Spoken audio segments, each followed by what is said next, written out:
Welcome back everybody to part 2 of my series on building a salt or a soda kiln from an old electric kiln.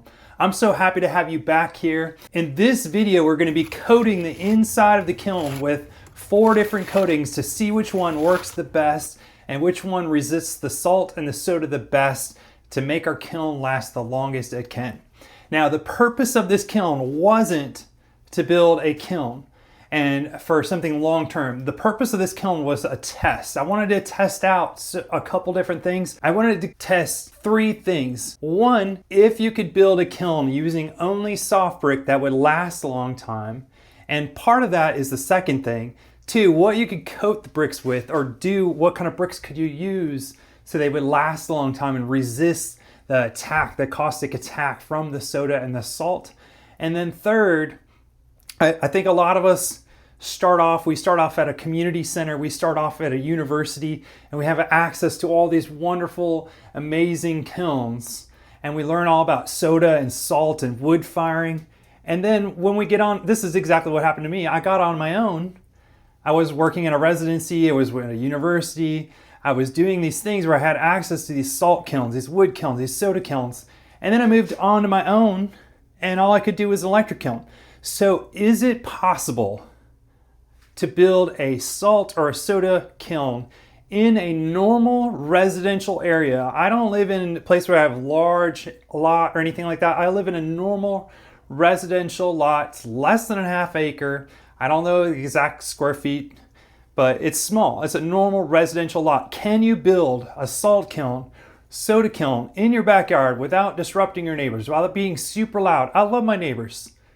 I want to respect them. I want to treat them with kindness. I don't want to annoy the heck out of them with a bunch of fumes and noise and loudness and disturb everybody. So is it possible?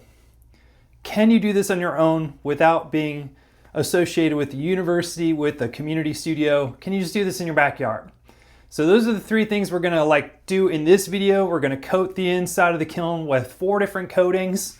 And we're going to test and see how loud it is. Is it going to bother my neighbors? We're going to see if it's even possible to build a salt kiln with soft bricks. Is it going to last? Now, I already know plenty of people do this, so of course it's going to last, but how long? Can you use just a K26 soft brick? Is that even possible? I've read in books that you can. In a very popular book by Niels Liu, he describes using K26 bricks just by themselves. Is it possible? I don't know. I think it is. How long will it last? Is it worth the investment? We're going to find out today. Now, I've been working with salt and soda kilns and building kilns for 30 years. I've been soda firing, salt firing, and just loving it.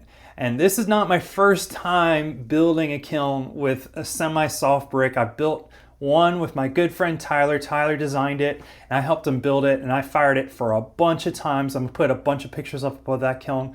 But that kiln was made with the soft brick style castable, and it immediately started to deteriorate. So we experimented with putting some coatings on it and seeing what would resist the soda. Of course, we tried kiln wash like everybody does at first, and then found out it flakes off. And Tyler started talking about using glaze, so I tried putting Celadon and mixing it with Satanite, and Celadon mixed and got some good results. But Tyler has spent a lot of time researching this. So one of the coatings we're going to use is Tyler's mix, and I'll put the recipe on the screen right here. But it's basically a silica / alumina. I think it's 80 silica, 20 EPK, and it essentially turns into a glaze. And instead of resisting the soda, it forms a barrier of glaze on the brick to sort of turn it all into one solid piece so the soda can't get into this, hit the bricks. And he's been having good luck with that, but I just haven't found any research online how long these will last, what will work. And then of course this kiln is built using Kevin Kowalski's design, and he uses a castable and puts it on the inside and coats the inside. Again, I can't find any research on how long a castable would last. And then of course Niels Liu uses the K26 book in his book, but again, no research. Can it last? Will it last more than 5 firings? I have no idea. So I want to put this to the test. What is going to last a long time? And we're going to find out. So 4 things we're going to try. K26 by itself, K26 covered with Tyler's 80-20 mix, castable by itself on top of the bricks, and then castable covered with the 80-20 mix. And I wish I would have done just the bare kiln bricks with the 80-20 mix, but it's too late. I've already covered everything. I've also fired a wood salt kiln that was all soft brick, and it was covered with kiln wash, and that stuff would flake off nonstop. It was a total problem. So I'm hoping that this is better than that. I'm hoping some of these can be a good way to move on. Now, personally, I describe them as toasty pots. I am more into a light soda or a light salt to get a toasty look. Here is one of my pots. You can see the toast that I like a lot. This is probably from 2012. I made this. It's got an ash glaze on it.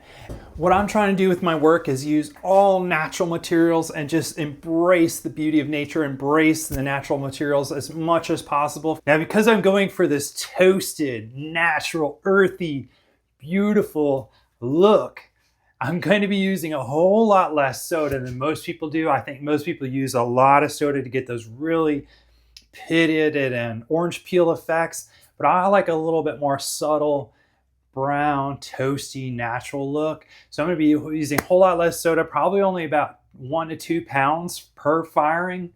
And so the bricks are going to last longer than most other people's kilns anyway, but these coatings will just ensure that it'll last a long time.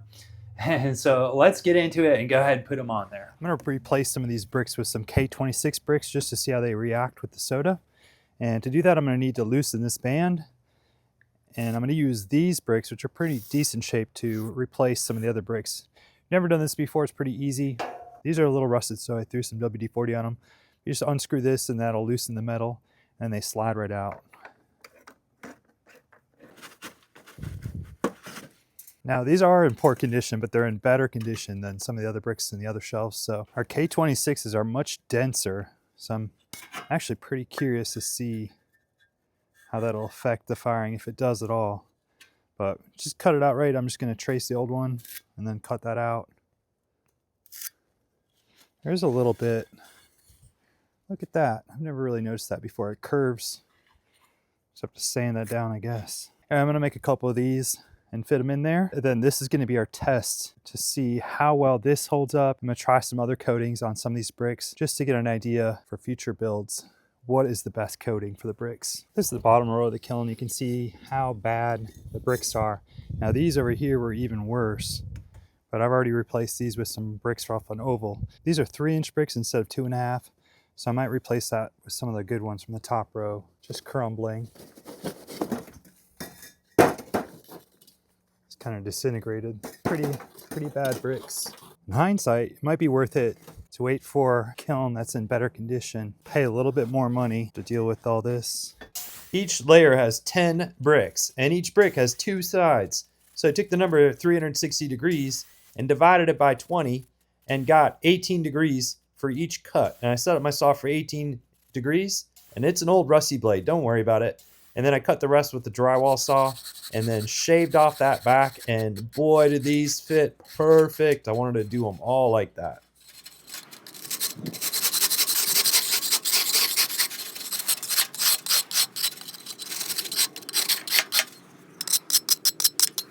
Hey everybody, it's Jeff interrupting here. I'll let you get back to the video in a minute, but I just want to share with you 2 pots from my first firing the soda kiln, and just to give you a little sneak preview. So make sure, if you haven't already, subscribed so you can see some of the pots, because I'm so pleased with them. I got the perfect amount of toast and just incredibly beautiful colors.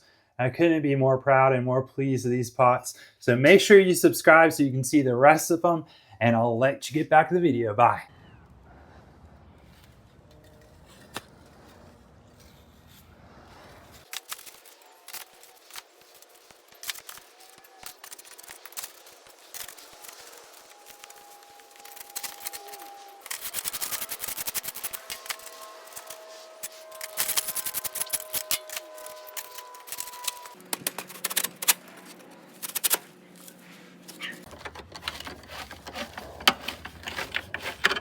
say hindsight's always 20/20. So a couple things I wish I would have done differently. Number one, I put these peeps back here when I was first thinking about having the single row of shelves. Now that I'm going to go to the double row of shelves, I wish I would put the peeps a little farther this way so I could get an indication of like in the middle of the stack, like the temperature. What I'm going to do is put a peep in the front so I can monitor the cones from the front as well. Put a cone 11 there. In the case of a cone 6 firing, maybe a cone 7, just to see if it's like going way above the temperature I want to go. And then, you know, maybe I'll have to go, if I'm going for cone 6, maybe cone 5 back here. For a cone 10 firing, cone 9 might be good enough for way back here. The other thing is, because I wanted the peeps right here, that left this big gap where the metal ties are holding the shell together, and it's right above the burner port. I need to put a soda port in right here for the angle iron to drop the soda or the salt in. I wish it wasn't so close to these clamps right here.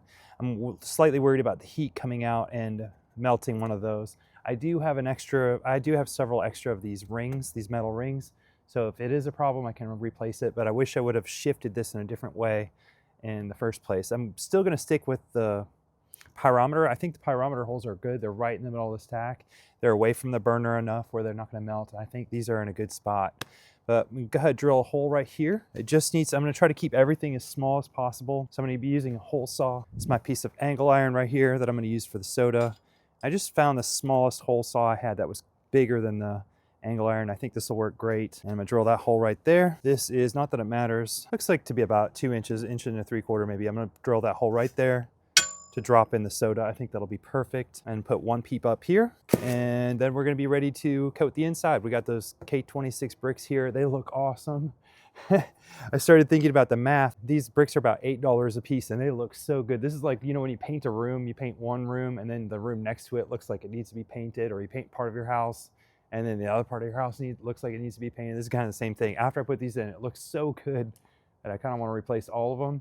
And to replace all of them in the whole kiln, it's kind of a surprising number. I thought it was going to be a lot of money, which it is still, but at $8 a piece or 60 bricks, it's around $480. Not that bad. So if the K26s work really good, there might be something to think about. Maybe you just want to skip the whole old electric kiln, just build something like this out of K26s. These metal frames are easy to find and you can buy them pretty cheap. You could build your own shell with K26s, no element grooves, no need to coat it. If this works, the K26 without a coating, kind of an economical way to go, because you might be spending a little bit of extra money on bricks. However, you're saving money not buying castables. There's a little trade-off there.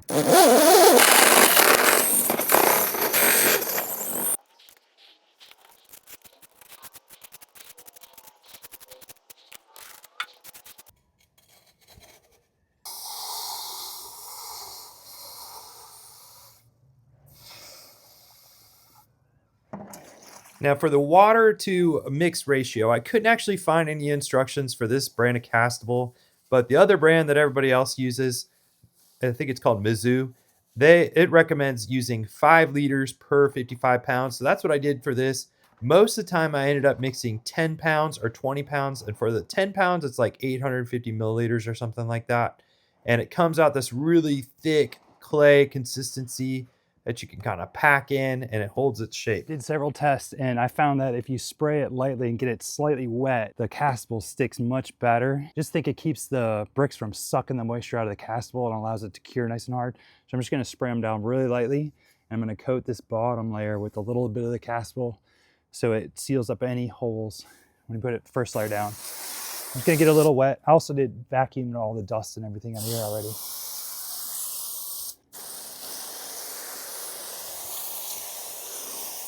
Now right here, I did rebuild the chimney and I moved it back about another inch or so because I want a little air gap in between the kiln and the chimney so that metal doesn't heat up and deteriorate really fast. So I cheated it back a little bit, which means there's gonna be an even bigger gap right here. I made a little cardboard mold and I covered it with packing tape, and I'm gonna put down some castable there and then butt the kiln into it. It'll seal up that hole real nicely and keep any gases from escaping. This castable is like a really nice thick paste. Clay consistency.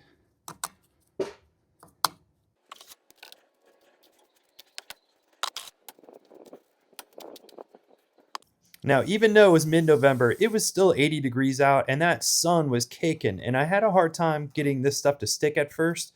So what I learned, in especially places like this where in between the rings where you wanted it to stay wet and soft so you can put the two pieces together, I add a little bit more water to the mix and sprayed it again, and that really did the trick. It stuck really well and it was able to kind of squish in place. So if you're having troubles with it getting sticking, or it's, just kind of hot and you want to make sure it stays wet, put a little water in it. Don't be afraid to do that. It really helped out.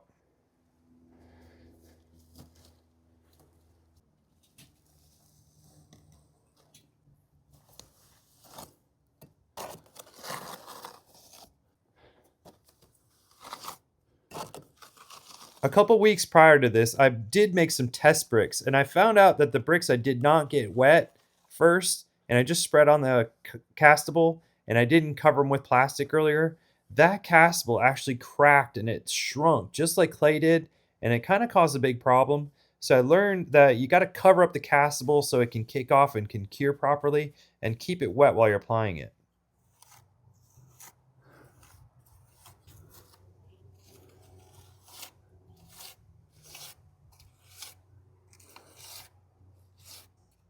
Here's a perfect example of what I'm talking about with the castable. When it goes on dry bricks, you can see it goes on and it just peels right back off. And if you get the brick wet, sometimes that'll help. And if that doesn't work, you can make the mix a little wetter. And what found out worked really good was just getting the mix a little wetter, letting it sit up for a little bit, and then going back with my finger and pushing it in just like you would clay, and it stuck amazing. But it took me a couple tries to figure this out, but that worked the best. I put together and took apart and put together this kiln several times just to get it right. And I know I'm not doing everything perfect. It's an experiment. I'm learning as I go. I couldn't find much information on any of this stuff online except for a few pictures. So I'm sure I'm doing something wrong. If you know a better way to do this, or if you got any tips, leave them down in the comments. Not only will I appreciate this, but anybody that looks this up in the future can learn from it too. I think that's what's so cool about the ceramics community is we share all this information and we learn from each other. So if I'm doing something wrong, leave it down in the comments and I'll read it and benefit from it, and everybody else that watches this video in the future will too. So we can all learn from each other. So the second and the third ring just went just like the first, with the exception of the top ring. I put some of those K-Tony 6 bricks in there and I left them uncovered because that's where I'm going to test alternative coatings as well as just the plain old brick and see how that fires. And again, this is an experiment. The whole purpose of this is to learn from it. If you have something else I should try to coat the bricks with, I would love to hear from it. Leave it in the comments.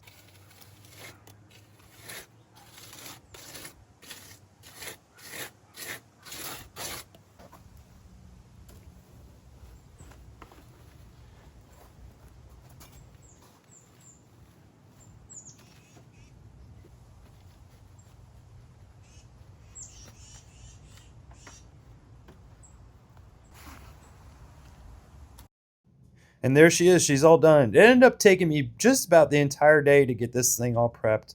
And next I'm going to cover it with plastic just so the cement can kick off without it drying first.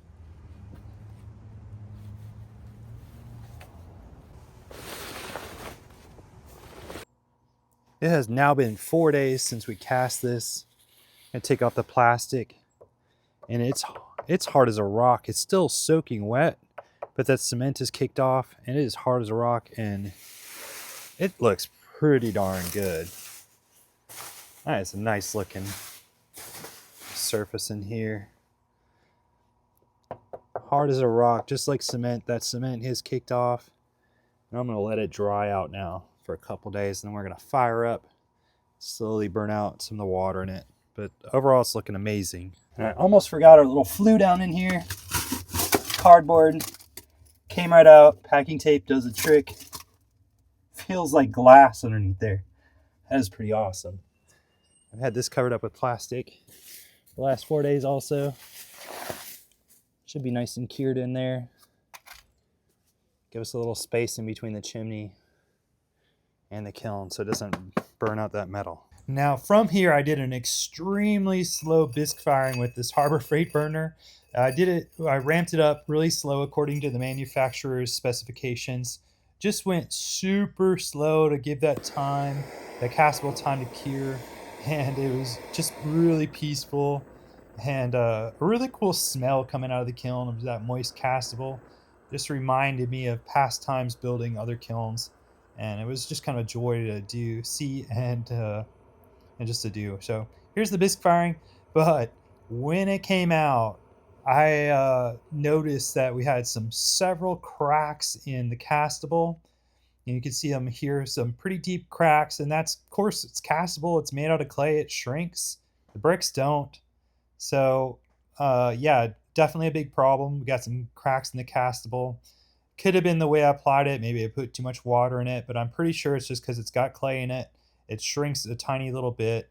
You can even see that on the manufacturer specifications. The bricks don't shrink, the castable does. You get cracks. So I decided to paint this is my friend Tyler's 80-20 silica EPK mix. I decided to paint half the kiln with this and leave the other half the kiln unpainted. But all the cracks in the unpainted side, I did paint with this 80-20 silica EPK mix just to fill in the cracks, to make sure that none of the soda could get into and hit the bricks underneath it.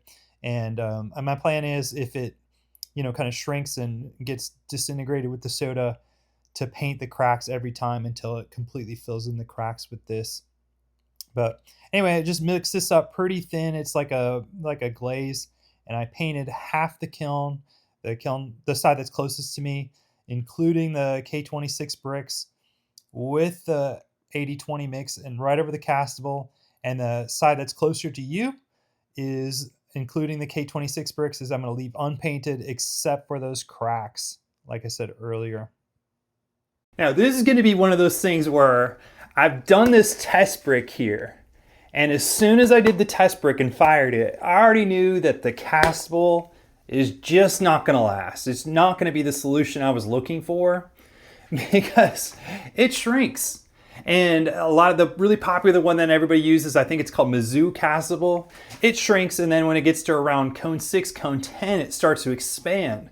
So if you imagine a brick, right, a soft brick, it's not going to experience any shrinkage because it's already been fired at a very high temperature. So it's pretty much going to stay the same shape and the same size. And then you put this castable stuff in it, and it shrinks slightly, and then it expands. It's gonna pop off eventually.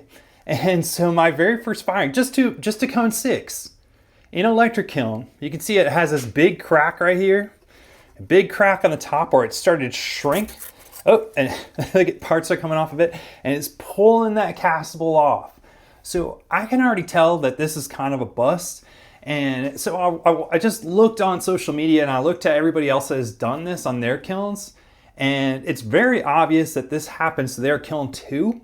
It wasn't just something I did wrong when I mixed it or whatever, because you can see a crack around the top of everybody's kiln, and several people's kilns, you can see them going down the sides. So I already know this is not going to be the answer.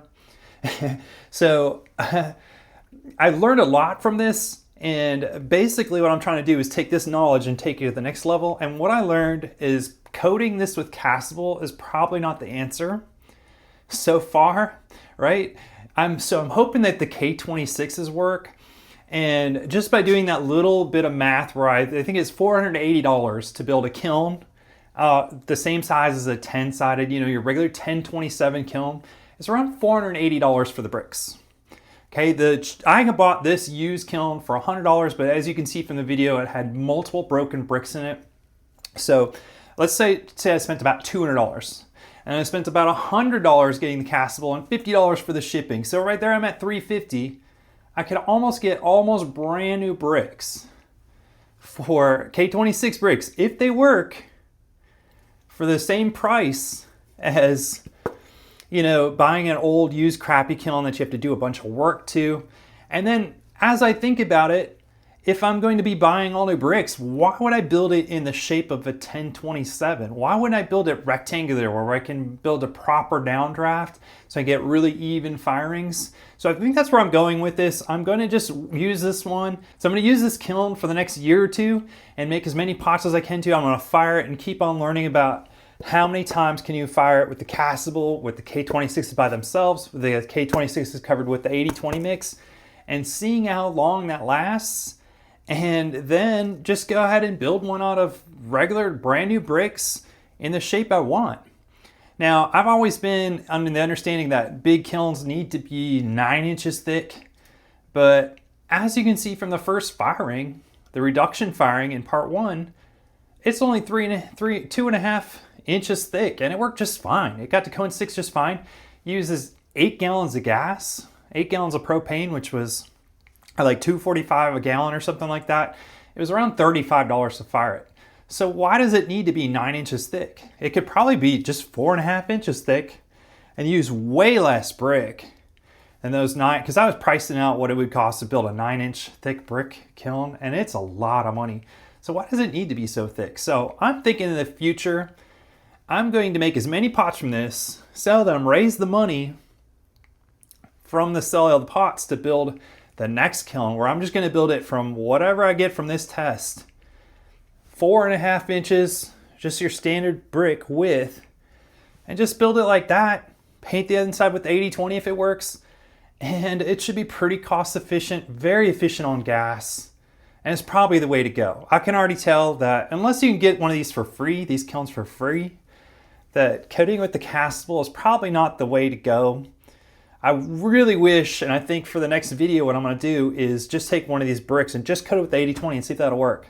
Because the 80-20 mix is almost free. It barely costs anything. I think I used like 3 pounds of silica and alumina to paint the whole thing.